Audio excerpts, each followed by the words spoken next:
Olá, amigos! Muito obrigado pela nossa querida audiência que sempre acompanha os podcasts da Cor de Mato. Em especial esse podcast que para nós é muito valoroso porque nós falamos de algo que toca o nosso coração. E como o próprio nome diz, no coração de Cuiabá, trazendo muita informação sobre a nossa capital. E antes de qualquer coisa, Marquito, chama aí a nossa vinheta.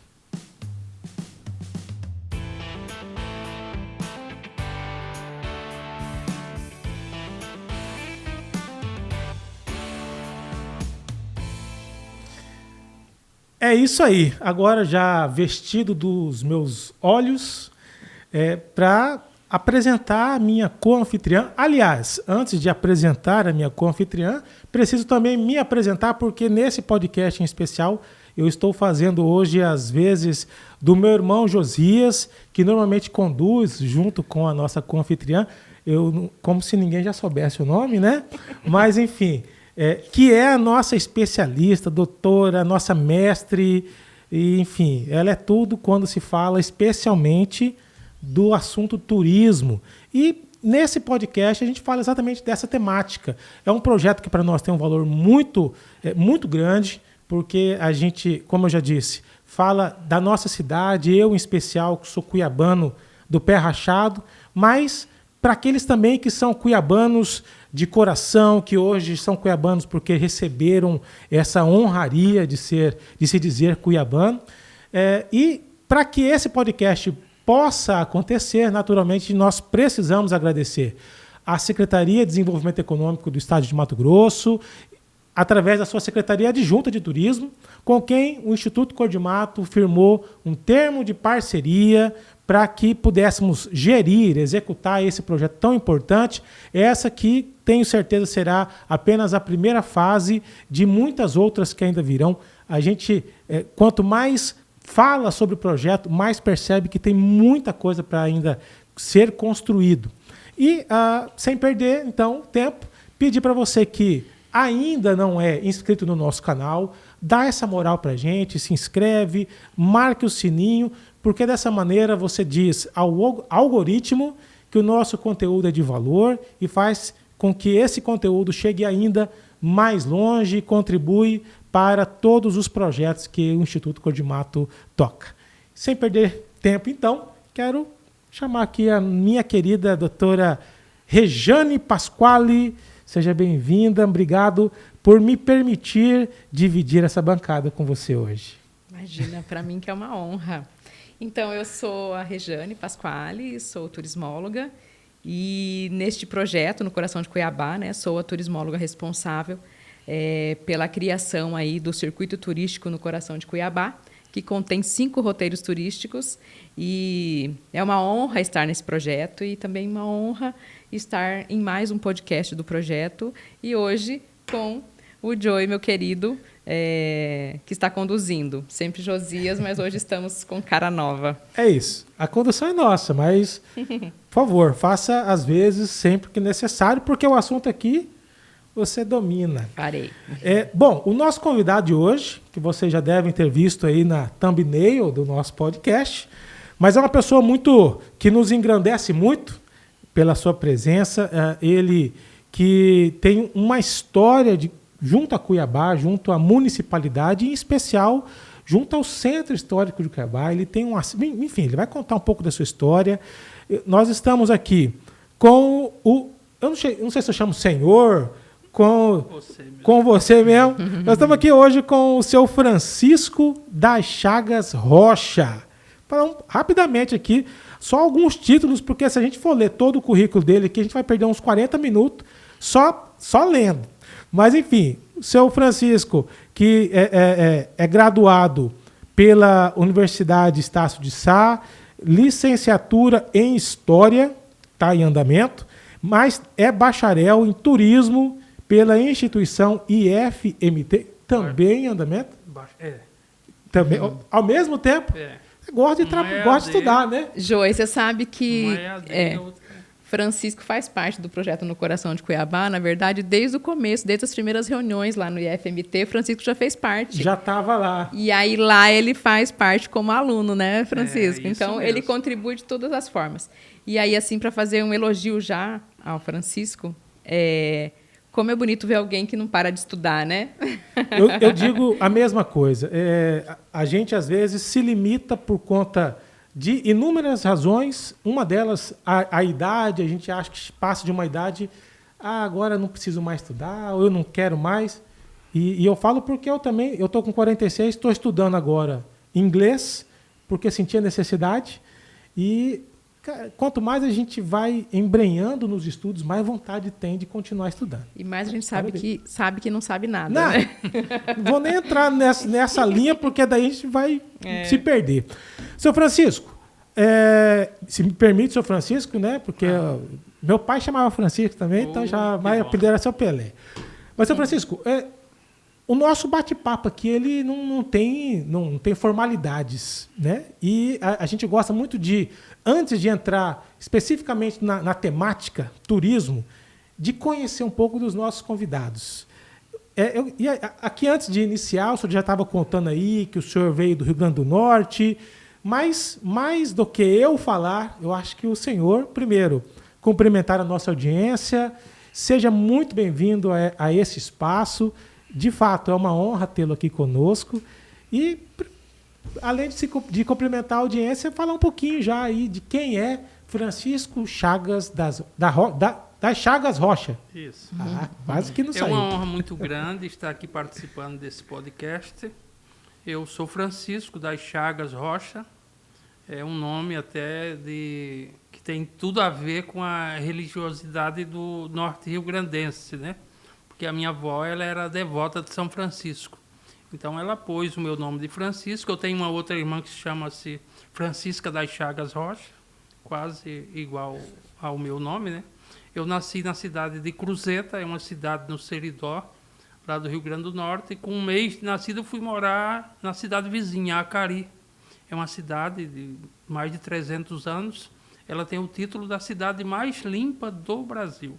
Isso qualquer um pode pesquisar que vai encontrar. Então, eu morei lá na minha terra até os 15 anos de idade. Em 1986, eu vim para Mato Grosso, né? Que a minha irmã já morava aqui. Eu tinha um irmão que veio para trabalhar na construção da BR-163 na década de 70, e ele ficou sumido muitos anos. Aí, em 1984, ele apareceu lá no Nordeste, trouxe a minha irmã para cá. Ela veio morar em Nobres, né? Uhum. Aí, em 1986, essa minha irmã voltou lá no Nordeste e queria levar minha mãe, né? Trazer a minha mãe para cá. Aí ela falou, eu só vou se Chagas for. Lá me chamam de Chagas, né? Uhum. Aí eu vim, né? Porque nessa época eu estava morando com meu pai, que era separado da minha mãe, né? Aí ela falou, eu só vou se Chagas for. Aí viemos. Isso foi em fevereiro de 1986. Aí, desde então, morei 4 anos em Nobres, trabalhei na prefeitura municipal lá. Aí, em 1990, eu vim para Cuiabá. Eu queria ser padre, então eu vim morar na catedral. Eu morei lá junto com os padres. Uhum. Aí fiquei uma temporada lá, mas aí logo eu conheci a minha esposa lá na igreja, né? Aí nos casamos lá mesmo na Catedral do Senhor Bom Jesus. Então, tudo começou por aí. Muito bem. Olha só. Bom, a gente já vê que existe toda uma relação com essa... Falar de religiosidade e de turismo, especialmente no centro histórico, tem uma certa relação, né? Tanto que um dos nossos roteiros turísticos é o roteiro da fé. Roteiro da fé. E como que começa, seu Francisco, essa sua relação especificamente com a história? Porque o senhor nos dizia aqui que a família já tem uma relação com isso. Como começou isso? Sim, eu tenho sobrinhas que são historiadoras, primos, lá no Nordeste, né? E a minha mãe, que ela tem 93 anos, ela também gosta muito de história. A minha avó, que já é falecida também, era grande genealogista lá da cidade. Então, eu peguei esse gosto por eles, né? Porque eles já faziam esse trabalho de manter as tradições, manter a história através de escritos ou oralidade também, né? Aí, com a minha vinda para Cuiabá, eu fui morar lá na igreja e lá eu conheci as famílias tradicionais da cidade. Aí uma falava para mim, olha, meu avô é que era dono da barca Pêndulo, que fazia a travessia do rio Cuiabá para Várzea Grande. Não existia ponte. Uhum. Aí outra falava assim, eu sou irmã de Antônio Peteté. Aí outra falava, meu pai que trouxe tal coisa para Cuiabá. O primeiro ônibus de Cuiabá era da minha família. Então eu fui guardando essas histórias e depois eu fui indo atrás de cada uma delas. E sempre indo atrás de uma história, a pessoa já... Muitos puxa me pedem, outra, né? puxa outra. Eu quero que você desvenda tal coisa assim sobre a minha família. Eu preciso que você descubra tal fato que saiu no jornal há muito tempo atrás sobre um parente meu. Aí eu sei que começa por aí, né? Uma coisa vai puxando outra. E eu fui pegando esse gosto pela história de Cuiabá, porque eu tive esse contato, né, com essas pessoas que eram ali da proximidade dessa região central e principalmente dessas pessoas que descendiam de pessoas que fizeram história aqui na cidade, né? O centro histórico, ele me corrija se eu estiver errado, Rejane, mas o centro histórico ele meio que respira história, né? Tanto que é centro histórico, quase redundante. Mas ele tem esse ar. Eu falo porque a gente agora esteve gravando as intervenções, estivemos lá no MISC. E assim, quando a gente visita esses espaços, a gente sente algo diferente, né? Essa coisa de... O próprio Luiz Marchetti, que está responsável, junto com a equipe da questão do documentário, a família dele é da região, então parece que a pupila dá uma brilhada diferente quando a gente fala sobre isso. E no centro histórico tem muito, aliás, tudo ali é história, né? Um casarão, a própria matriz, a história que derrubaram a matriz antiga, construíram a nova, enfim, tudo é história, né? Seu Francisco vai ser testemunha disso, muita coisa já se perdeu, mas a gente tem muita coisa. E aí eu já vou caminhar para a próxima pergunta, que tem a ver um pouco com isso, e para quem... Eu já conhecia o seu Francisco sem conhecê-lo, pelo trabalho que ele tem de buscar essas memórias, de buscar essas histórias, e agradecê-lo por registrar isso. A forma como o senhor tem feito isso já há alguns anos faz com que existam fontes de pesquisa, fontes de informação e que a história não se perca, né? Então, a sua paixão pela nossa história, pela história de Cuiabá, eu também não sou cuiabana, mas me sinto uma e amo essa cidade e faço do meu trabalho também o que eu puder para apoiar essa cidade. E então, o senhor começou a se interessar muito pela história de Cuiabá e disso começou a surgir uma atividade que o senhor tem feito, que é ter um acervo pessoal, um enorme acervo que o senhor estava contando para a gente aqui. E o senhor também criou a página, né, Cuiabá de Antigamente, que... leva curiosidades, às vezes, sobre um casario, sobre um patrimônio, sobre um ocorrido naquela determinada rua, e que, às vezes, o livro acadêmico não vai trazer daquela forma. Então, eu gosto muito da forma como o senhor traz os acontecimentos históricos, porque eles chamam a atenção de uma forma diferente. Então, conta pra gente um pouquinho sobre o seu trabalho de ter um acervo, de guardar esses documentos, até de adquiri-los, né, que o senhor estava contando pra gente, e o Cuiabá de Antigamente. Então, tudo começou lá atrás, quando eu ganhei um material de uma senhora, que ela era filha de Benedito Leite de Figueiredo, que foi o primeiro arrendatário da barca Pêndulo, que era essa barca que fazia a travessia antes de existir a ponte. Então eu ganhei um material dela, uns jornais, umas fotos e tal. Aí a partir disso aí eu fui ampliando, né? Eu fui ganhando, eu ganhei muitos materiais, inclusive de uma família ali da Rua Barão do Melgaço, eu ganhei mais de 900 fotos que foram feitas por uma senhora que ela morreu 12 dias após se casar. Então, ela era uma mulher da década de 40 que ela tinha uma câmera fotográfica e registrava momentos importantes de Cuiabá. Então, eu ganhei esse acervo da família Freitas e aí depois vieram outros e mais outros. E eu compro muito em leilões, né? Eu participo de leilões na internet, eu compro em Mercado Livre, eBay, em vários lugares. Eu vejo uma imagem de Cuiabá, eu compro. Então, eu tenho um acervo até bom de fotografias, de livros. Eu devo ter uns 3.000 livros sobre a história de Cuiabá. Eu tenho uma sala lá em casa só para essas coisas. Livros, revistas, jornais, muita coisa interessante. Recentemente, eu comecei a adquirir um material sobre o coronel Percy Fawcett, aquele americano que veio para o Brasil em busca da cidade perdida, né? Então eu já estou juntando um material sobre ele, comprando em sebos, em sites e tudo mais. Então de tudo isso aí, nós fomos alimentando a página Cuiabá de Antigamente desde 2016, né? É uma página que ela é aberta a qualquer pessoa.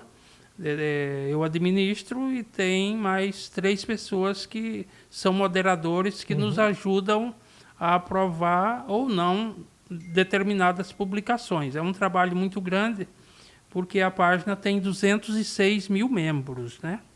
E não é só Cuiabá de Antigamente. Nós temos Nobres, MT de Antigamente, Rosário, Livramento, Poconé, Guia, Dom Aquino e Rondonópolis. Todas são páginas com bastante pessoas e bastante coisas, né? Somente relacionadas à história local. Diante de tudo isso aí, eu já fui tema, né? Principalmente nos 300 anos de Cuiabá, eu fui intitulado como a fonte, porque eu acabo sendo a fonte para muitas pessoas que querem fazer um trabalho jornalístico ou tese. Eu também fui tema de uma tese lá da Universidade Federal do Mato Grosso, justamente sobre essa possibilidade, né, que eu oferto às pessoas. Não cobro nada, né? Eu gosto muito de ajudar as pessoas que estão em busca de história aqui de Cuiabá, né? Muito bem. Esse seu trabalho, às vezes eu vou estar sendo de não saber ao pé da letra o que significa. Mas isso que o senhor acabou de contar para a gente, de ter esse acervo, de se interessar por esses materiais, isso é o papel do memorialista? Que o senhor é considerado um memorialista. Eu sou considerado um memorialista. Sou considerado um memorialista porque eu não tenho uma formação acadêmica ainda, né? Estou com 2 em andamento. Uma EAD e outra presencial. Então, o que acontece isso nos qualifica, né? Como um memorialista. A pessoa que guarda as memórias. Então, às vezes, eu nem acredito como que eu armazeno tantas informações, né? São muitos teras na cabeça para armazenar tanta coisa. E eu sou procurado por pessoas do mundo inteiro, viu? Principalmente pessoas que estão procurando árvores genealógicas. Sim. Eu tenho ajudado muitas pessoas que buscam a cidadania, né? Então, eu acabei desenvolvendo uma facilidade de achar os caminhos, de encontrar aquele documento perdido que a pessoa nem sabia que existia. Tipo o RE, que é o Registro de Estrangeiros. Existem sites que armazenam tudo isso aí. Mas as pessoas não dispõem dessa ferramenta, né? E, por isso, não conseguem, não sabem encontrar. Então, eu tenho essa facilidade de encontrar documentos na Biblioteca Nacional, né, no CIAN, que é um site de pesquisa do governo federal, tem até informações sigilosas, mas é muito importante, porque no meio daqueles documentos eu encontro biografias, coisas interessantes que eu preciso para ajudar as pessoas ou para eu fazer um trabalho, né? Esse material que o senhor tem, ele tem muita coisa que seja digital, mas a grande maioria é material impresso, que o senhor tem lá numa sala na sua casa, ou já está tudo digitalizado, senhor Francisco? Não, eu não tenho quase nada digitalizado. Eu tenho só o que eu acho na internet. Sim. Já está ali mesmo, né? Eu vou criando pastas, né? Agora, o meu acervo não está digitalizado, por incrível que pareça, está um tanto bagunçado, viu? Só eu mesmo para encontrar o que eu quero. E às vezes demora dias para encontrar, né? Imagina. Mas eu tenho, vamos supor, eu leio um livro. Aí eu acho uma referência importante sobre determinado livro, eu já vou lá na página dos sebos procurar aquele livro, porque eu acho que é importante. Sim. Não é importante eu ter, é importante esse livro estar aqui em Cuiabá. Aquela foto está aqui em Cuiabá, porque eu não vou levar isso aí para a eternidade, né? Sim. Então eu pretendo um dia, quando eu não tiver mais capacidade de gerir esse material, eu quero doar, né? Eu quero doar para uma instituição séria que possa fazer uso, né, responsável de todo esse material. Porque isso são a nossa história, né? Sim. Muito bem. Parabéns. E hoje, seu Francisco, o senhor está lá no MISC, né? No Museu da Imagem e do Som de Cuiabá. Então, contribuindo diretamente, né, com o nosso patrimônio. Então, eu queria que o senhor comentasse sobre o seu trabalho lá, a importância também, né, do MISC como um museu, e junto em toda essa conversa, porque o MISC ele está dentro no coração de Cuiabá. Ele é um museu que, né? Então, o senhor sendo hoje uma peça-chave ali dentro do MISC, como que o senhor enxerga o projeto No Coração de Cuiabá para essa questão turística do centro histórico? Então, eu vejo como tudo assim se encaixou como uma luva, né? Porque No Coração do Cuiabá veio justamente para trazer vida ao centro histórico e valorização, né, daquele espaço que antes estava tão esquecido, né? E o MISC ele tem esse trabalho, essa importância de salvaguardar tudo que faz parte do seu acervo, né? Lá nós temos um acervo imenso de fotografia. Todo esse acervo está digitalizado, catalogado, né, por temas, está à disposição dos alunos, pesquisadores, e temos também outras salas temáticas com materiais do Rondon, materiais do Cine Teatro de Cuiabá e uma infinidade de outras coisas. E o mais importante é que o Museu da Imagem e do Som, dentro desse contexto histórico, homenageia Lázaro Papazian, que foi um dos maiores fotógrafos aqui de Cuiabá, né? Ele veio na década de 20 somente para registrar uma posse do governador Mário Correia e acabou ficando aqui. Comeu peixe com machixe, né? Comeu peixe de machixe, principalmente a cabeça de pacu, e acabou ficando aqui, né? Então o MISC eu acho que é a porta de entrada, né? É como se fosse o portal para quem quer mergulhar nesse universo da história de Cuiabá, porque lá tem tudo, né? E existe hoje uma regularidade de visitação? Como que funciona? Até porque eu vou ser repetitivo, porque eu acho que toda reunião que eu estou com a Regiane, eu cito a pesquisa dela. Eu sinto muito. Mas é porque a Regiane tem uma pesquisa já antiga que diz que a cuiabania, o cuiabano mesmo, 60%... Não considera que o centro, que Cuiabá como um todo, mas que o centro histórico em especial, seja um instrumento de política de turismo, ou seja, que Cuiabá tenha essa potencialidade turística. E assim, eu falo porque eu, como cuiabano, muitas vezes a gente tem essa dificuldade. A gente recebe, às vezes, parentes que vêm de fora, de outros estados. E aí o que a gente faz? Chapada dos Guimarães, vai lá no Poconé, às vezes, quando tem tempo, vai lá na Transpantaneira. Mas Cuiabá mesmo, a gente acaba por falta, eu não sei se é falta de conhecimento ou falta da gente se inteirar, porque existe o que fazer. Existe o que fazer, né? Enfim, mas falando do MISC, existe uma regularidade, pode ser melhor trabalhado? O que o senhor acha, senhor Francisco?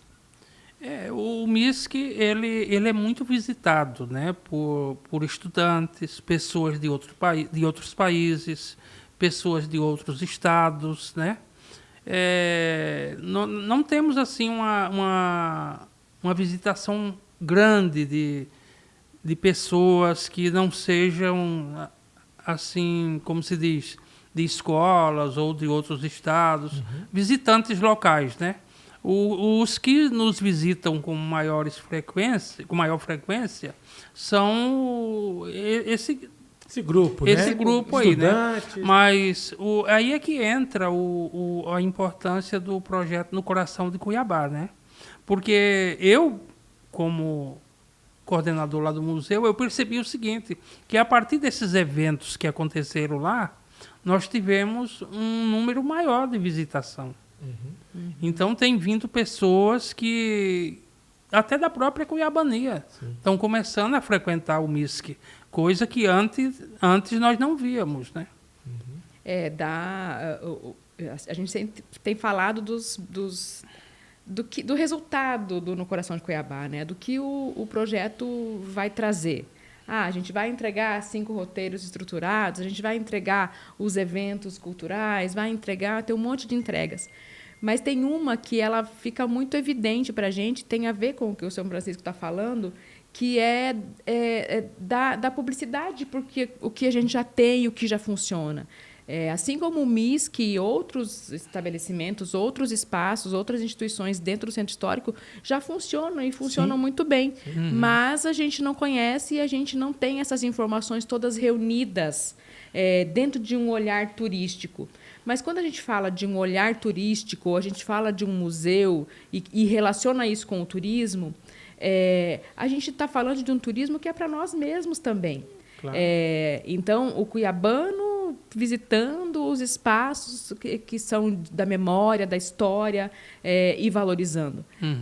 Então, um grande resultado do projeto No Coração de Cuiabá é organizar essas informações do centro histórico com um olhar de turismo em um ambiente como uma rede social, em um portal, né, um site, em um folder com um mapa, indicando onde cada coisa está, indicando a programação daquele lugar, se tem ingresso, se cobra ingresso, como que que dia que funciona. Então, parece uma coisa tão básica, Joey, Francisco, mas não é. Sim. É um básico que a gente precisa realmente fazer. E é legal. Dá trabalho, né? E é legal, assim, eu acho que complementa o que você está dizendo. A gente sempre fala nas reuniões com outras instituições que a gente não tem a pretensão de ser o dono de algo. Olha, agora o projeto No Coração de Cuiabá mostrou algo que ninguém tinha. Pelo contrário, a gente quer enfatizar, quer dar publicidade às inúmeras ações que já existem, que já existiam. Eu acho que turismo, assim como cultura, a gente tem que fundir as boas iniciativas, somar forças, né? Eu acho que quando o senhor Francisco diz aqui que por conta já das ações que já estão acontecendo, e isso acaba aumentando a assiduidade da visitação, poxa, é isso que fica, né? Porque despertou, né? Claro. Despertou na cuiabania, no povo cuiabano, esse olhar, esse potencial que o centro histórico tem, né? Sim. De ser atrativo e de também potencializar esses roteiros todos, né? Que podem ser feitos pelas pessoas que queiram, né? Exatamente, perfeito. Eu acho que até complementando o que o Joey estava falando, a gente não tem a pretensão também de resolver todos os problemas do centro histórico. E o senhor está lá, no dia a dia, né, do centro histórico. E a gente sabe de todos os desafios que existem. Então, talvez queria que o senhor falasse um pouquinho dos desafios que o senhor tem em ser o gestor de um equipamento. É um museu, ele tem o papel dele histórico, de memória, mas também é um equipamento turístico. Quais os principais desafios que o senhor tem visto ali no centro histórico, em trabalhar o turismo dentro do centro histórico? Um dos desafios que eu tenho enfrentado lá justamente é essa questão da segurança, né?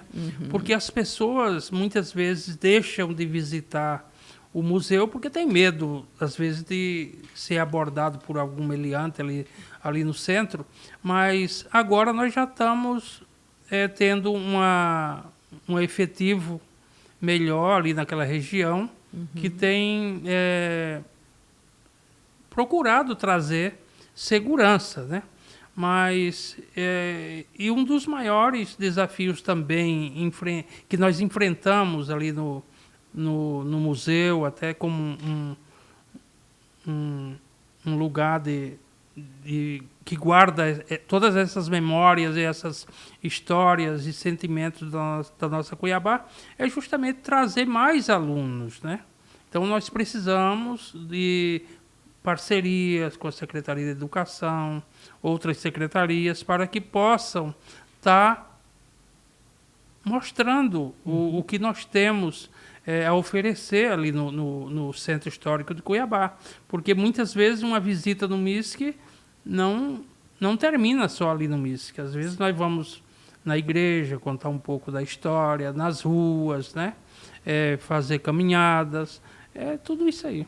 Eu lembro que quando nós tivemos aqui a oportunidade de conversar com a dona Tânia e o Hernani. Obrigada. Hernani Calhau. Eu lembrava o sobrenome, fugiu o nome. Mas, enfim, e eles falavam exatamente disso. A dona Tânia, em especial, ela falava que ela tem uns netos, um netinho pequeno, e que os netos... E eu falo por mim, eu tenho uma filha de 15 anos, e eu, que sou cuiabano com 46, tem coisa que eu não conheço. A história da Rua do Meio, a Rua de Cima, a Rua de Baixo... Quantas histórias que a gente desconhece, se eu não sei, como é que eu vou passar isso para minha filha? E é legal porque esse contato com a educação, a criança muitas vezes vai com a escola e depois ela leva os pais, né? Então, essa fundamental relação que a educação tem com o turismo, com a cultura e como propagador disso, né? Me lembrei agora de uma... já passo para o senhor, mas eu me lembrei o quanto que a educação tem esse papel, as escolas têm esse papel, e nós, como pais e família, de despertar o interesse da criança pela sua cidade. A escola do meu filho, eles escrevem um livro. E esse ano a temática era falar sobre alguma coisa cultural da história do seu município. E aí, para ficar uma coisa lúdica, nós escrevemos uma história. Ele vai lançar ainda o livro, mas já estou dando spoiler aqui. Ele vai falar sobre Maria Taquara. E aí o nome do livro dele ficou A Estátua que Cria a Vida à Noite. E aí nós contamos... Eu escrevi junto com ele, óbvio, é papel dos pais ajudarem o filho. E aí primeiro ele queria contar uma história sobre a estátua. Depois eu falei, olha, tem a Maria Taquara. E eu contei quem foi a Maria Taquara para ele. Ah, mamãe, eu quero falar dela. E aí ele falou, mamãe, mas agora eu quero que você me leve lá, para eu ver a estátua da Maria Taquara. Quando que ele ia ter esse interesse? Se não fosse por um trabalho da escola. E aí a gente foi lá, ele tirou foto com a estátua da Maria Taquara, e agora ele sabe quem ela é. Então, olha a importância do que o senhor traz para a gente, né? São ferramentas, os museus e os espaços históricos, são ferramentas vivas para se ensinar. e para se conscientizar da importância desses espaços. A gente também precisa de uma consciência, de uma sensibilização sobre a importância das ruas, do patrimônio, e a educação realmente tem essa importância. E tudo isso nós oferecemos lá no MISC para os Exatamente. alunos. Então, lá nós temos guias preparados que, após a visitação, os alunos reúnem-se numa sala e lá nós vamos falar sobre o linguajar cuiabano.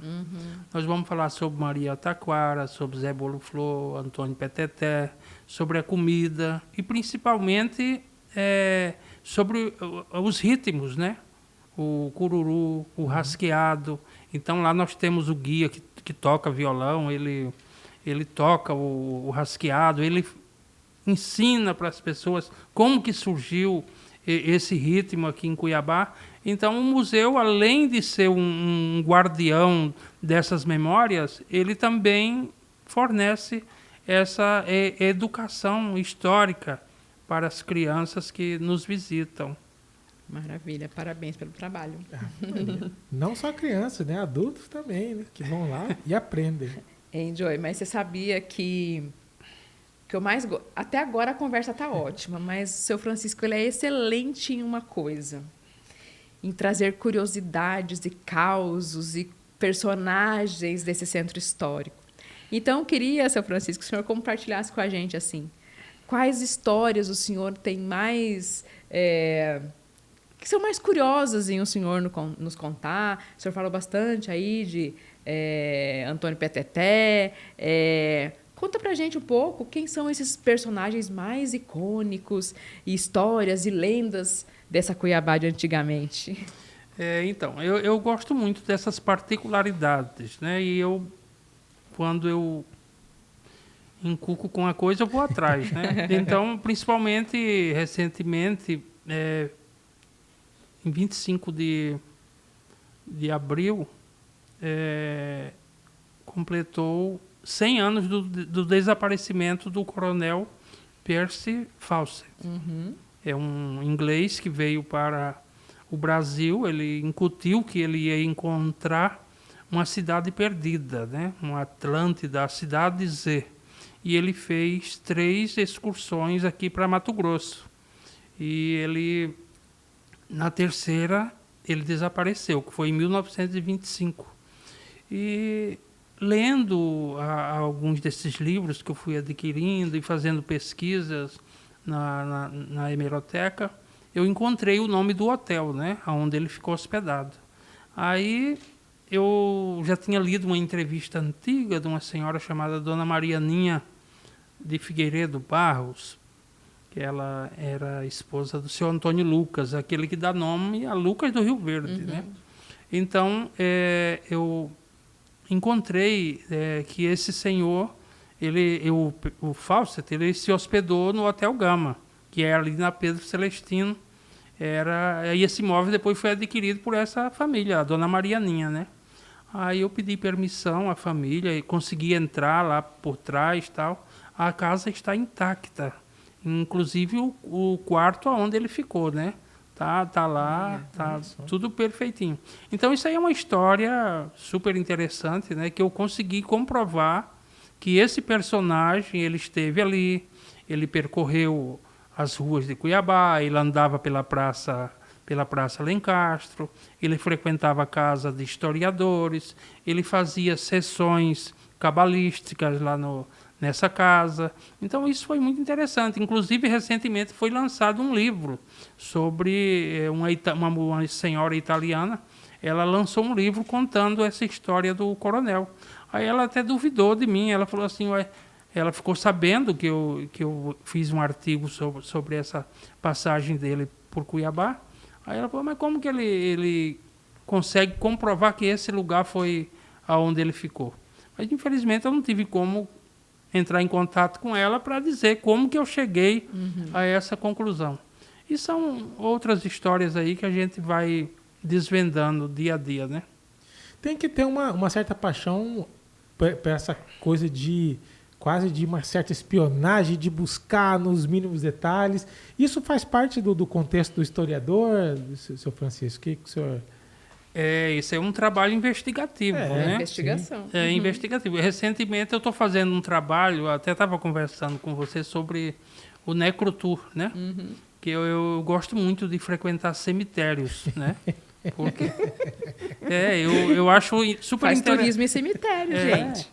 Então eu vou lá no cemitério e eu vejo aqueles jazigos imensos, né, de mármore de Carrara, não sei o que lá. Aí eu observo mínimos detalhes daquele túmulo lá, né?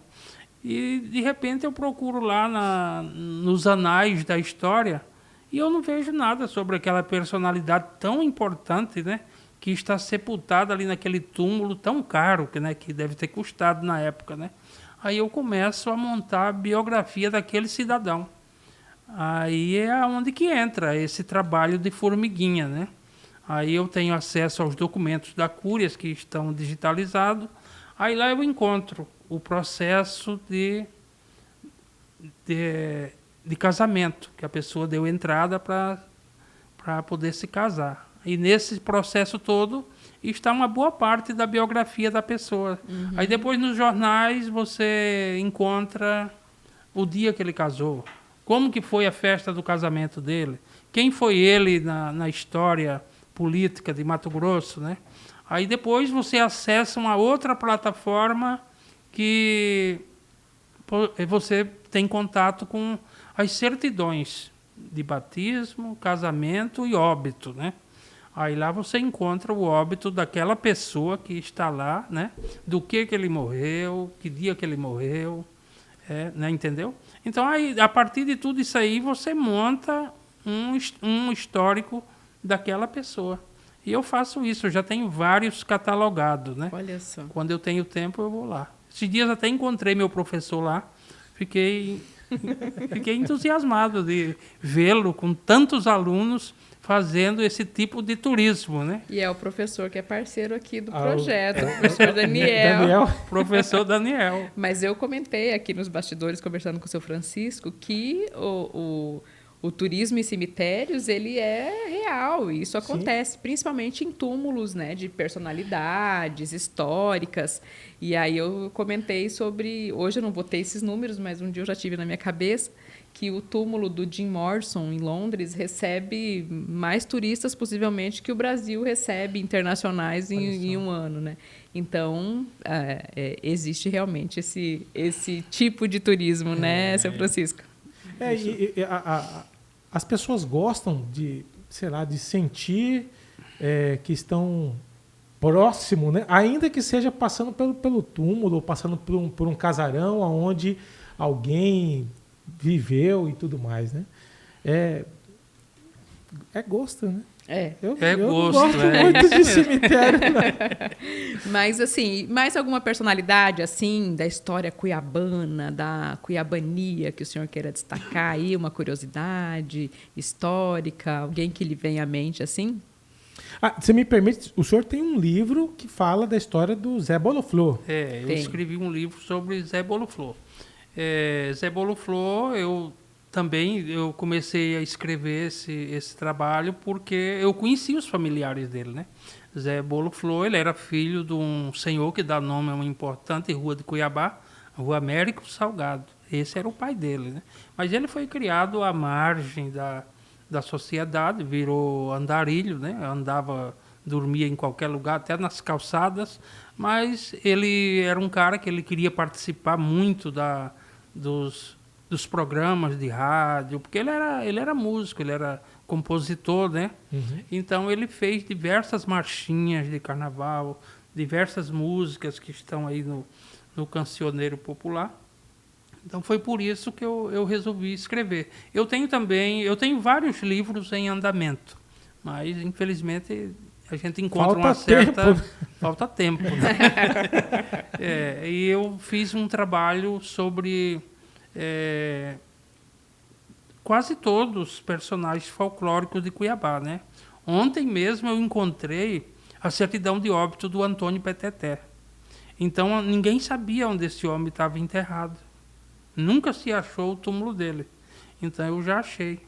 Então isso aí já vai pro trabalho que eu estou fazendo sobre ele também. Uhum.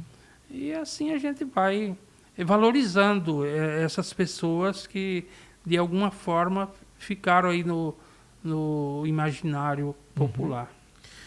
Ô, seu Francisco, a gente falou agora e, naturalmente, quando a gente brincou aqui que precisa de tempo, naturalmente, todo trabalho precisa de um certo investimento, né? Às vezes você tem que comprar um livro, ou você tem que fazer uma pesquisa, tem algumas fontes que você tem que pagar para conseguir acessar.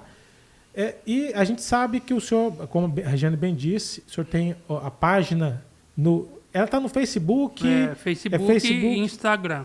E assim, essas fontes que o senhor tem, esse trabalho que é feito, ele é 100% gratuito, reverte algo, quanto mais... A gente sabe que o YouTube, por exemplo, hoje, quando as pessoas acessam bastante, tem bastante visualização, isso pode ser remunerado, monetizado, obrigado, a voz de Deus falou aqui, né, Marquito? Monetizado, enfim.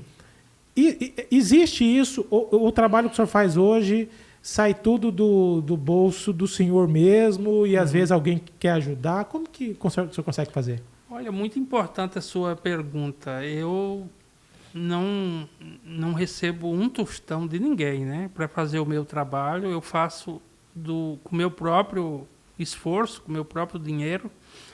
Quanto a monetizar, já me falaram muito sobre isso, mas eu não sei fazer. Igual perna de cobra, né?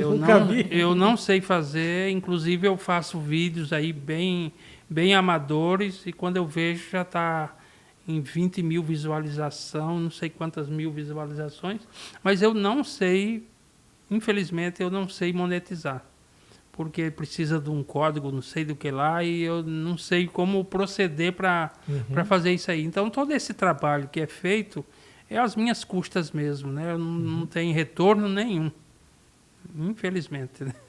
Mas aí já fica a dica aí, ó. Se tiver alguém assistir.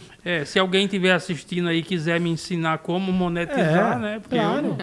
Eu não sei. Não, e assim, é muito mais do que o senhor ser remunerado pelo excelente trabalho que faz, é de dar incentivo para que continue fazendo, porque todo mundo sabe que isso dá trabalho, né? Enfim. Isso aí não deixa de ser eu acredito que é uma plantação, né? E eu estou semeando, tudo isso aí que eu faço é uma semeadura, que com certeza alguém vai colher frutos com isso aí, com esse material simples que é disponibilizado, e eu acredito que de alguma forma serve para alguém, né? De alguma forma aquela informação pode ser aproveitada para alguém que está escrevendo um livro, um trabalho, uma tese ou qualquer coisa nesse sentido, né? Muito bem. Acho que é importante a gente, tendo em vista todo o conhecimento, né, do seu Francisco, ele é um dos revisores de todas as nossas pesquisas. Né, a gente vai entrar na parte de revisão agora para começar a construir os materiais. E Francisco, através do IFMT, né, pois Francisco? Isso é muito bom, né? Ele é um dos revisores aí das datas, das curiosidades, das informações que a gente traz, porque o senhor também deve, né, viver isso. Existem muitas fontes de informação, muitas fontes de pesquisa, e às vezes a gente que não é um historiador, a gente fica, mas qual que é a verdadeira? Exatamente. Né? Como que o senhor lida com isso? Como descobrir qual é a fonte verdadeira? Geralmente eu discuto muito com pessoas que às vezes teimam comigo, né? Falam assim, não, mas essa informação que eu tenho é a verdadeira. Eu falei, não, meu amigo, para eu estar te afirmando isso, eu tenho fontes seguras, né? Grandes historiadores do passado escreveram sobre isso. Então, o que eu estou te falando, eu estou me baseando nessas pessoas. Então, eu procuro não dar bola fora, porque eu busco realmente estar ciente daquilo que eu pesquisei. Um tempo atrás, aí, alguém escreveu sobre a biografia do Tenente Coronel Duarte. E colocou o Tenente Coronel Duarte como um barão. Um barão, não sei das quantas. O homem nunca saiu de Cuiabá. Ele era cuiabano, pacificador dos Bororos. Então, a família dele está toda aí aqui em Cuiabá. Então, eu falei, puxa vida, mas como que a pessoa escreve uma coisa dessa num site tão importante e você não tem a oportunidade de ir lá contestar e apagar aquilo lá? Aí fica aquela informação infundada que vai servir de base para outras Alguém vai pessoas. utilizar aquela informação errada. Vai replicar, né? Vai replicar. Aí aquela informação errada acaba virando verdadeira, porque ninguém refuta, né? É isso mesmo. E pessoas assim como o seu Francisco, que guardam a memória, que vão lá e confirmam a veracidade, buscam a fonte lá verdadeira mesmo, são muito importantes para nós do turismo, né? E seu Francisco logo já está sendo um dos nossos, né? Agorinha ele é turismólogo também. Por quê? Porque a retórica, o contexto que um guia de turismo vai levar para um turista, ele vai se formar com um historiador, com um livro publicado, com a publicação de alguém. Então, se nós não tivermos fontes confiáveis e essas informações organizadas, muitas das vezes o turista não vai ter essa informação também verídica, ou vai ter isso com datas erradas, com nomes errados. Então, a nossa preocupação também é com que a informação seja utilizada correta turisticamente. Claro. Isso é muito importante. Mais alguma coisa? Jane, da minha parte, eu acho que é passar para o seu Francisco. Seu Francisco, algo mais que o senhor acha que é legal falar dessas suas andanças aí, buscando informações, algo que o senhor fala, poxa, isso aqui é legal deixar registrado. Eu acho que ninguém melhor do que o senhor para poder...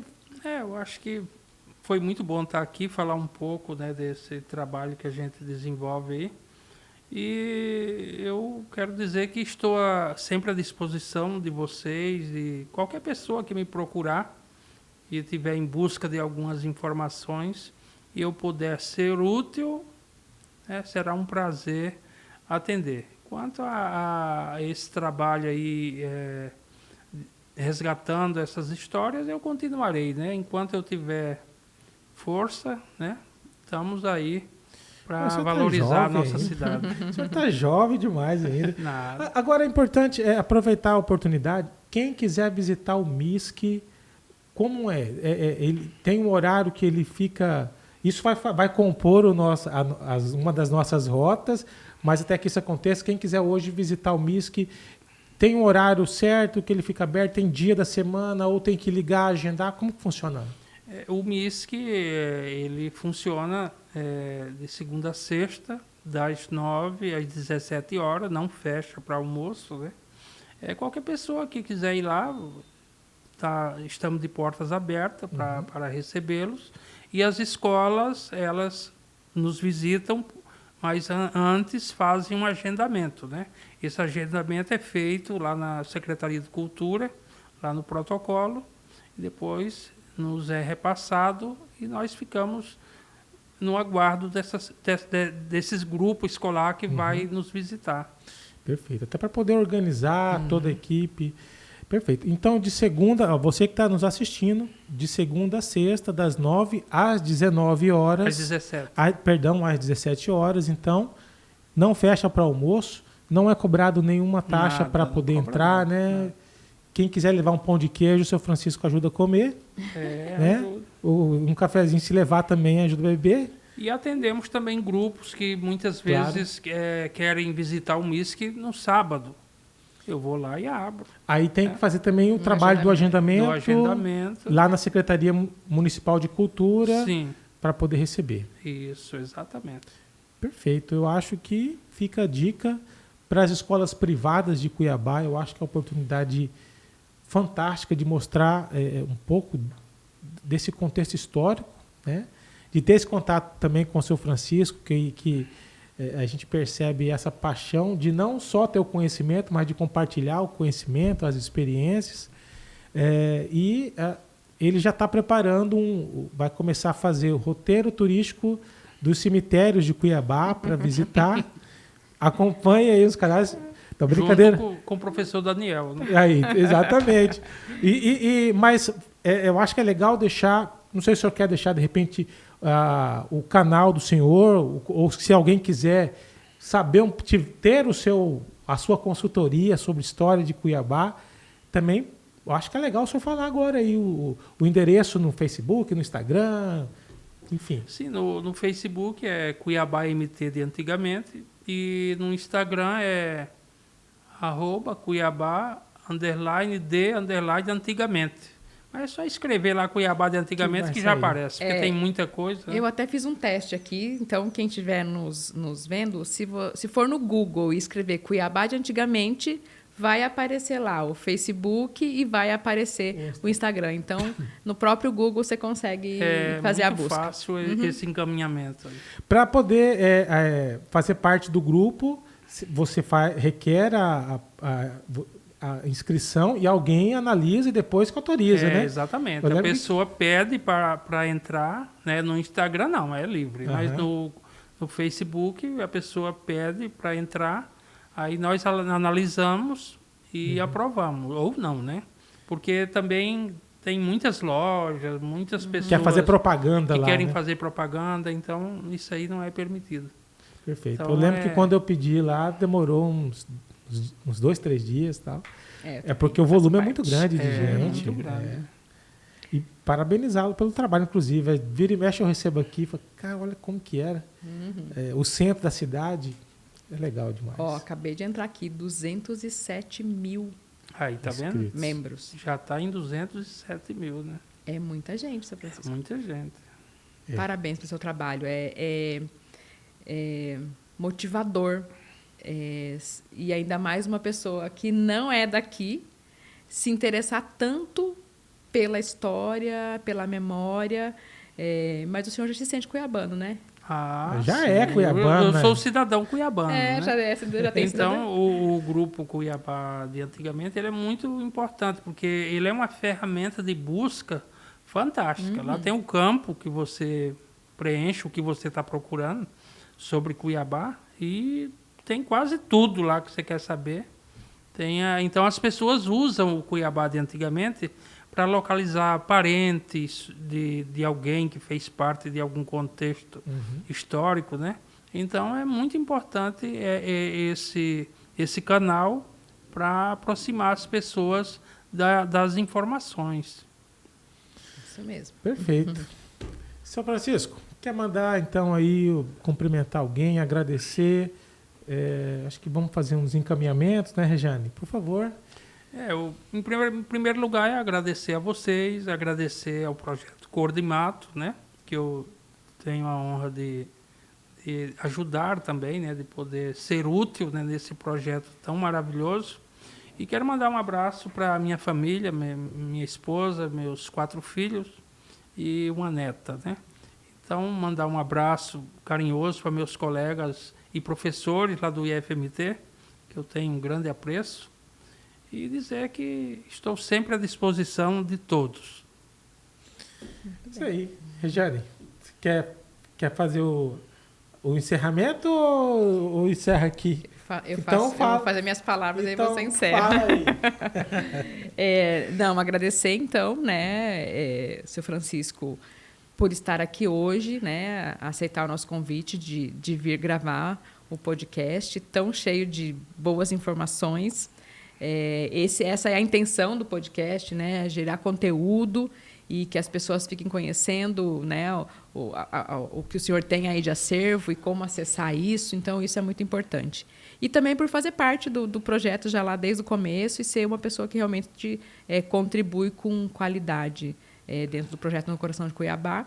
E agradecer mais uma vez de estar aqui no podcast e no projeto.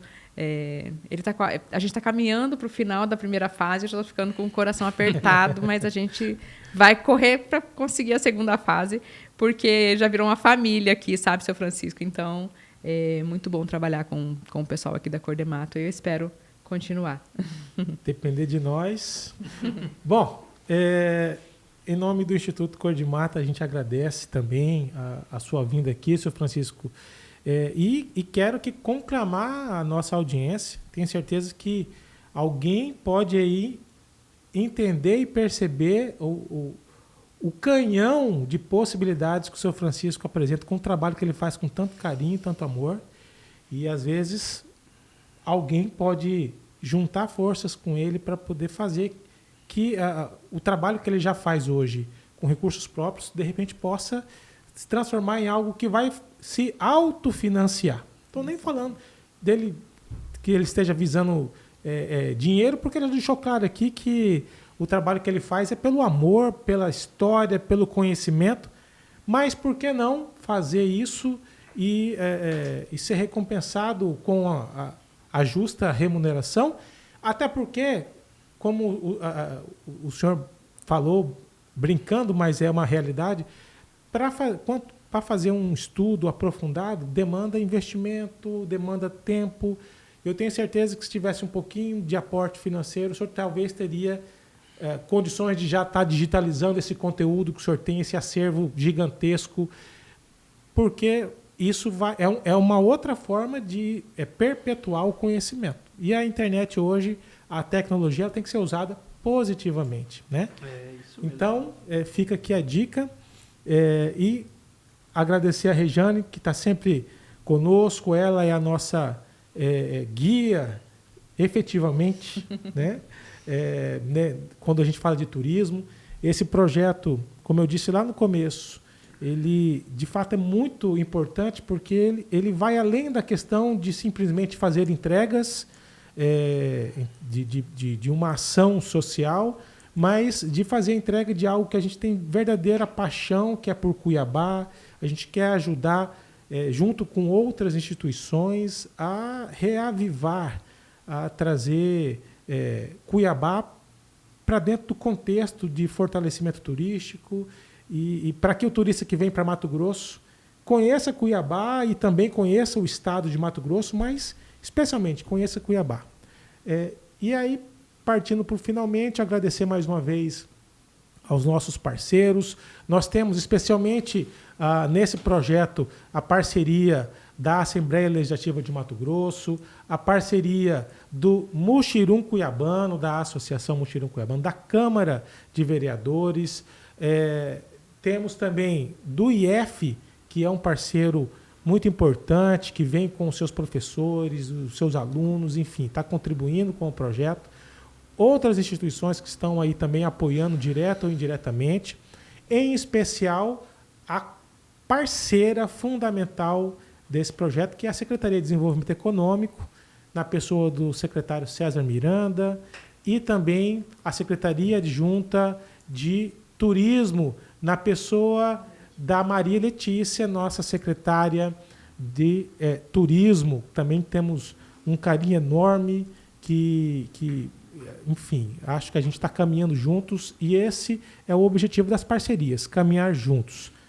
E a você que nos acompanha e ainda não for inscrito ao canal, eu sei que estou sendo repetitivo, mas vale o pedido. Se inscreva, marque o sininho, compartilhe o nosso conteúdo para que a gente chegue ainda mais longe, para que projetos e trabalhos como o desenvolvido pelo Sr. Francisco possam ainda reverberar muito mais.